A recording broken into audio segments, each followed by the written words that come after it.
వెంకటేశ్వర లీలలు. భగవానుడు కరుణామయుడు, ప్రేమ హృదయుడు కదా. చోళరాజకృత ప్రార్థనకు కరిగిపోయాడు. ఆలోచించి చోళరాజుతో, ఓ రాజా, ఏది ఏమైనను నా శాపము వ్యర్థమవుట జరగని పని. కానీ నీవు ఈ శరీరము వదిలిన వెనుక తిరిగి చోళ వంశంలోనే పుడతావు. అప్పుడు నీ పేరు ఆకాశరాజుగా ఉంటుంది. నీకు ఒక కుమార్తె కలుగుతుంది. ఆమె పద్మావతి నామంతో విలసిల్లుతుంది. యుక్త వయసు వచ్చిన వెనుక నీ కుమార్తె అయిన పద్మావతిని నాకిచ్చి వివాహము చేయుట జరుగును.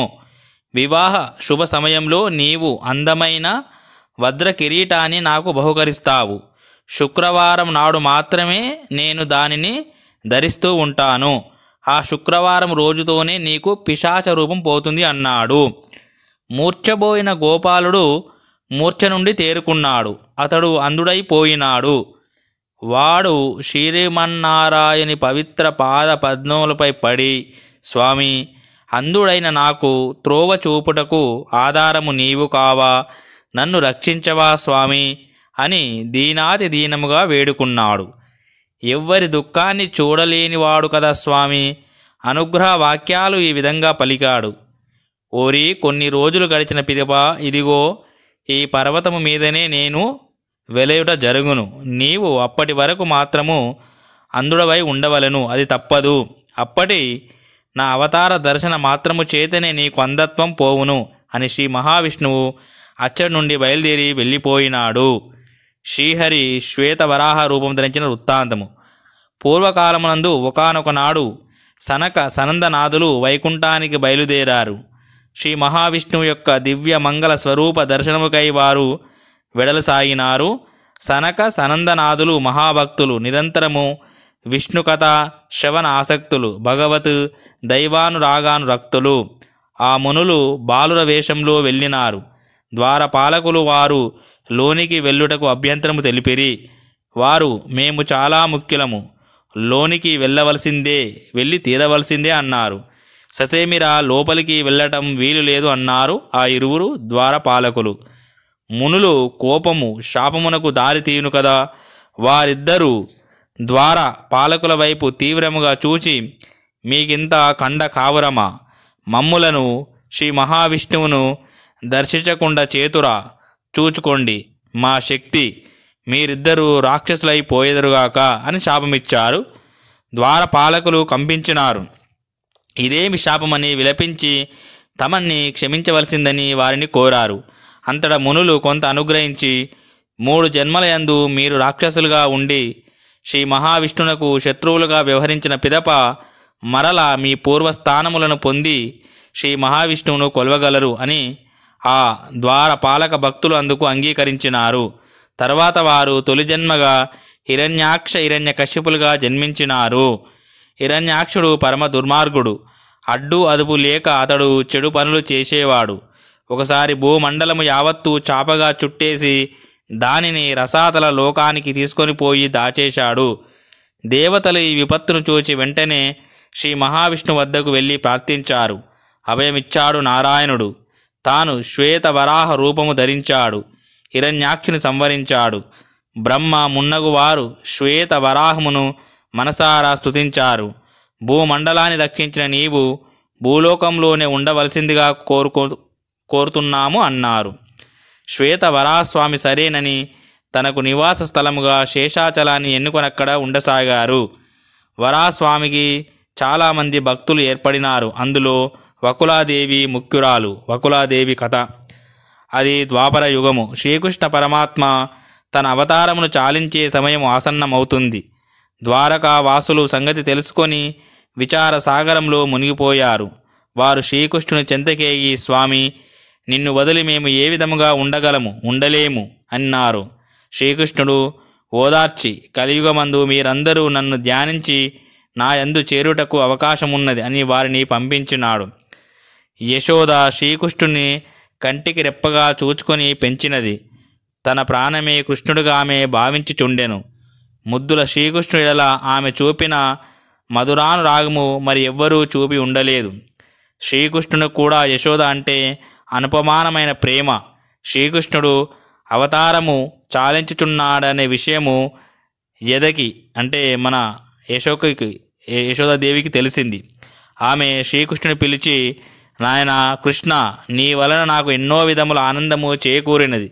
కానీ నాకు ఒక్క లోటు మాత్రం ఇంకా ఉన్నది. నీకు జరిగిన వివాహములో ఒకదానిని కూడా చూడడం నాకు వీలు పడలేదు. నీ వివాహము చూడాలనే కోరిక నాలో ఉండిపోయిందని అన్నది. శ్రీకృష్ణుడు, అమ్మా, నీ కోరిక కలియుగములో తీరగలదు. శ్రీ వెంకటేశ్వర అవతారమును కలియుగమున దాల్చెదను. నీవిక ఈ శరీరమును వీడి వకుల మాలికవై శేషాచలమునకు వెళ్ళి వరాస్వామిని అర్చిస్తూ ఉండు అన్నాడు. ఆమె అట్లే అన్నది. ఆ యశోద శరీరమును వీడి వకులాదేవిగా మారింది. శేషాచలము చెంత నుండే వరాస్వామిని అర్చించసాగింది. ఆమె మనస్సు వెన్న మహాభక్తురాలు. శ్రీమన్నారాయణుడు వరాస్వామిని దర్శించుట.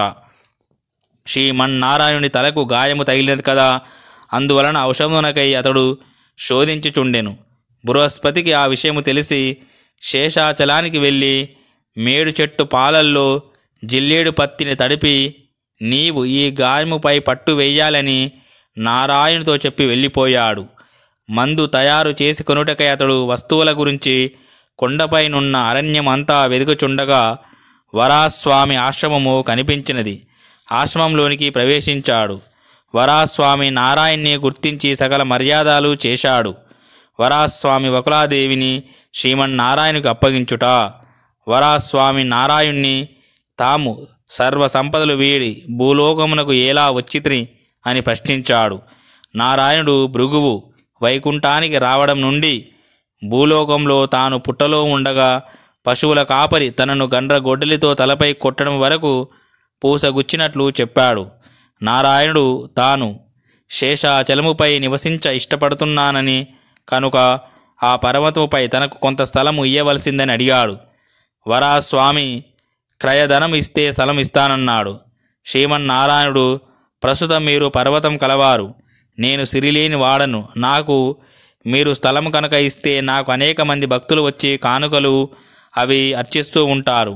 అలా వారు నా కొరకై వచ్చినప్పుడు మొట్టమొదట మిమ్మల్ని దర్శించి మీకు కానుకలు ఇచ్చి నా వద్దకు వచ్చే ఏర్పాటు చేస్తాను అంటాడు. దానికి వరాస్వామి అంగీకరించి 100 అడుగుల స్థలాన్ని కొండపై శ్రీమన్నారాయణునికి ఇచ్చాడు.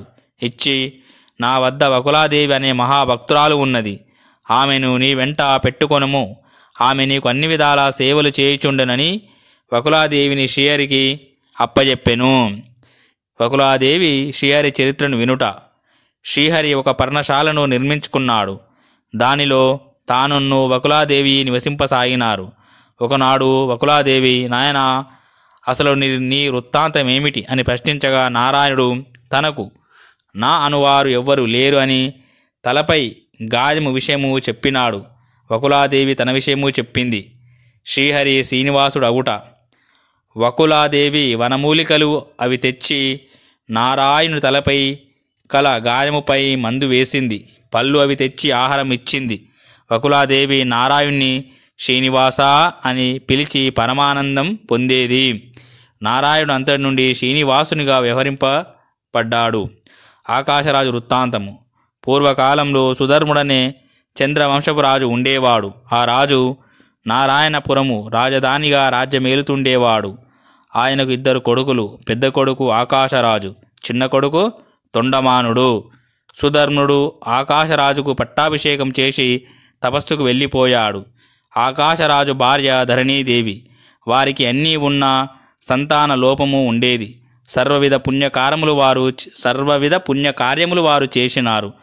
ఒక రోజున ఆకాశరాజు తన కుల గురువైన శుక మహర్షిని ఆహ్వానించి వారిని ఉచిత రీతిన పూజించాడు.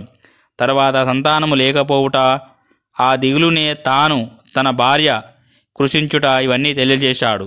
అంతా శ్రద్ధగా విని శుకముని, రాజా, పూర్వము దశరథుడు చేసిన విధముగా నీవు పుత్ర కామేష్టి యజ్ఞము చేయండి, నీ కోరిక నెరవేరుతుంది అన్నాడు. యజ్ఞానికి ముహూర్తం కూడా నిర్ణయించాడు. ఓం శాంతి శాంతి శాంతి. హరి ఓం తత్సత్. సర్వం శ్రీరామకృష్ణార్పణమస్తు.